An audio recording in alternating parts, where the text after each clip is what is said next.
Writing essays is a skill many of us have forgotten, so here are some reminders to help you and your child. Some really practical ways in which a parent can help their child. It doesn't matter if they don't know the content themselves. If they are writing essays can be very overwhelming for students. Parents can help children with their essay writing by organising their thoughts. To start with, they need to discuss with their child what is the question and what's the question really asking.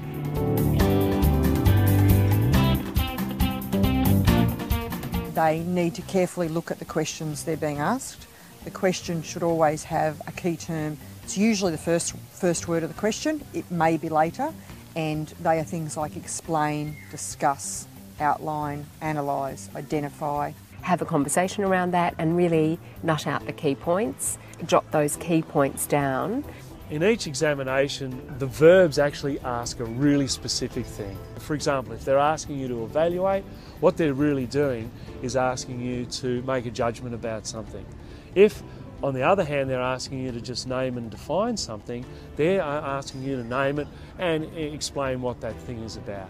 But they are different things, so a student really needs to understand what the verb of the question is asking for them to do it and be successful at responding to that. Circle the important words in the question and make sure you focus on what they're asking you to do, not what you want to do. Essays follow a very specific formula. Practice your essay structure so that you're following the introduction, body and conclusion.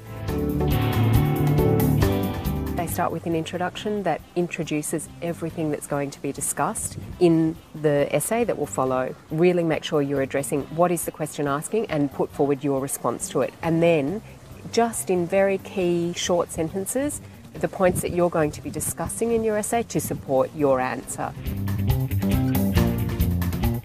Those key points form your introduction, and each point starts a paragraph. Topic sentences which introduce what each paragraph is going to be about. In each paragraph you need to expand on that point, to elaborate and explain and draw upon the text or the sources, why it is that you are putting forward this point of view or this argument.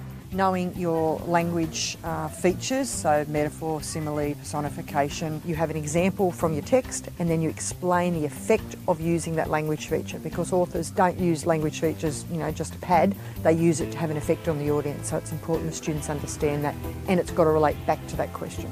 Every new idea is a new paragraph, so they don't end up with ginormous paragraphs. One idea, one paragraph. Students should be learning that from primary school.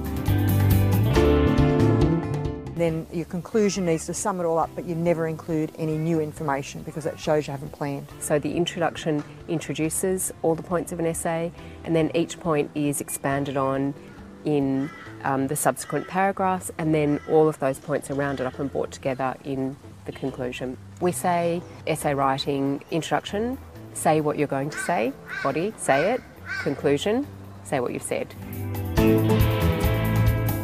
One thing that parents can do to help their children in high school is to proofread their homework.